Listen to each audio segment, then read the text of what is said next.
Before this story begins, take a moment to like this video, subscribe to our channel, and join Western Storyverse, where powerful Western stories come alive. The wind moves softly through the tall pines surrounding the small frontier settlement of Red Hollow. It was the kind of town that lived quietly, hiding its secrets behind wooden walls and closed doors. Life here was simple, harsh, and unforgiving, especially for those who carried the weight of the past. Ethan Cole was a man shaped by silence. He leaned against the rough wooden wall of the trading post, his black hat pulled low, eyes fixed on nothing and everything at once. Folks in Red Hollow knew him well enough to step aside when he passed. Not because he was cruel, but because there was something heavy in the way he carried himself. Like a man who had survived things others hadn't. Ethan had returned to Red Hollow after 7 long years away. 7 years since the night blood stained the dirt outside town. 7 years since he rode out with a promise never to come back. And yet, here he was. Across the narrow porch stood Clara Whitmore. She hadn't noticed him yet. Clara was busy stacking supplies, her sleeves rolled up, dark hair tied back neatly. The years had changed her, but not in the way time usually does. Her eyes still held the same quiet strength. The same sadness. She was the reason Ethan had left.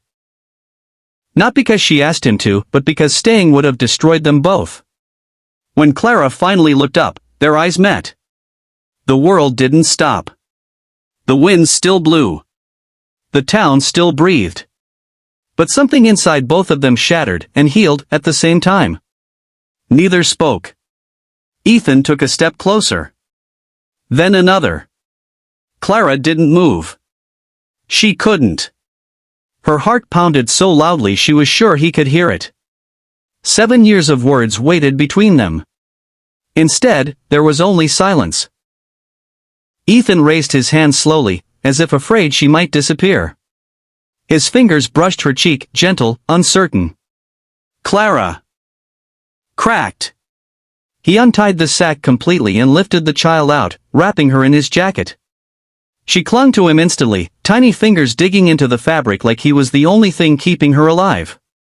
And maybe, he was. Ethan looked around. No tracks. No wagon. No camp. Someone had left her here. To die. His jaw tightened. Who could do this? The desert sun was dropping fast. Nights out here were cold, deadly cold for a child. Ethan placed the girl gently on the ground and checked her arms and legs. No broken bones. She was dehydrated, exhausted, terrified, but alive. Barely. He gave her water from his canteen, just a few sips at a time. She drank greedily, then started coughing, crying harder. "It's okay," he murmured. "I got you." But did he? Ethan lived miles from town. The sheriff's office was even farther. And the roads after sunset were dangerous. Still, there was no choice. He lifted the child and mounted his horse, holding her close as they rode toward home. The girl cried the entire way. Every sound cut deeper into Ethan's chest. Each mile brought back memories he'd buried for years. A small grave. A winter storm. A child he couldn't save. By the time they reached his cabin, the sky had gone dark. Ethan lit the lantern and laid the child on his bed. She clutched his hand, refusing to let go. "It's all right," he whispered. "You're safe now." But even as he said it, doubt crept in. Who was she? Who would come looking? And what would happen if no one did? Ethan stepped outside, staring into the night. The desert stayed silent. No answers. No mercy. Only the echo of a child's cry still ringing in his ears. And somewhere out there, the people who put her in that sack were still free. Some choices save a life. Others cost you everything. And Ethan Cole was about to make one he could never take back. Before we continue, like this video, subscribe to the channel, and share this story, because what happens next will stay with you forever. The child slept. Restlessly, small chest rising and falling too fast. Ethan sat beside the bed all night, afraid that if he closed his eyes, she might disappear. At sunrise, he saddled his horse. They were going to town. The girl clung to him as they rode, her head resting against his chest. Somewhere along the way, she stopped crying. That scared him more than the tears. In town, heads turned. A hardened cowboy carrying a dirty, silent child wrapped in his jacket was not something people saw every day. The sheriff's office was already buzzing when Ethan arrived. "What happened?" the sheriff asked. Ethan told the story. The sack. The desert. The crying. The room fell silent. "No one reported a missing child," the sheriff finally said. "But there's something you should know." He leaned closer. 2 days ago, a woman came through town. Desperate. Said she couldn't keep her baby. Said someone told her there was a man outside town who'd take care of it. Ethan's blood ran cold. "She never came back," the sheriff continued. "We thought she changed her mind." Ethan looked down at the child. So this wasn't abandonment. It was manipulation. Someone had convinced a broken mother that leaving her child in the desert was mercy. The sheriff sighed. "We'll look into it. For now, the child goes into state care." The girl whimpered, gripping Ethan's shirt. His chest tightened. State care. Cold buildings. Rotating faces.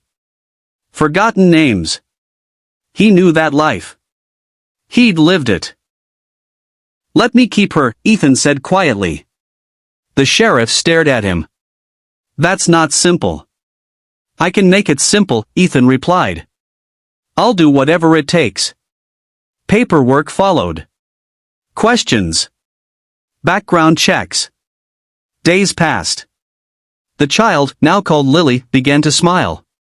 She laughed when Ethan's horse snorted. She slept through the night. She ate like she'd never see food again. And Ethan? He changed. The silence in his cabin felt warmer. The mornings felt lighter. The past felt quieter. But peace never lasts without a price. 1. Evening, a woman appeared at the edge of his land. Tired. Thin. Eyes full of fear. "I'm looking for my daughter," she said. Ethan knew instantly. This was Lily's mother. She fell to her knees when she saw the child. "I was tricked," she sobbed. "They said she'd be safe. I tried to come back, but I couldn't find her." Ethan listened. Every word cut him open. The law was clear. The child wasn't his.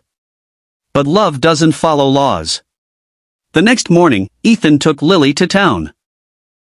He placed her gently into her mother's arms. The girl cried. So did Ethan. Weeks later, a letter arrived. A photograph of Lily. Safe. Smiling. On the back, 3 words were written. "You saved us." Ethan stood in the desert again, wind brushing past him. The land was still quiet. But this time, the silence felt full. If this story moved you, like, subscribe, and share it with someone who believes kindness still matters. Because sometimes, saving a child doesn't mean keeping them. It means loving them enough to let go.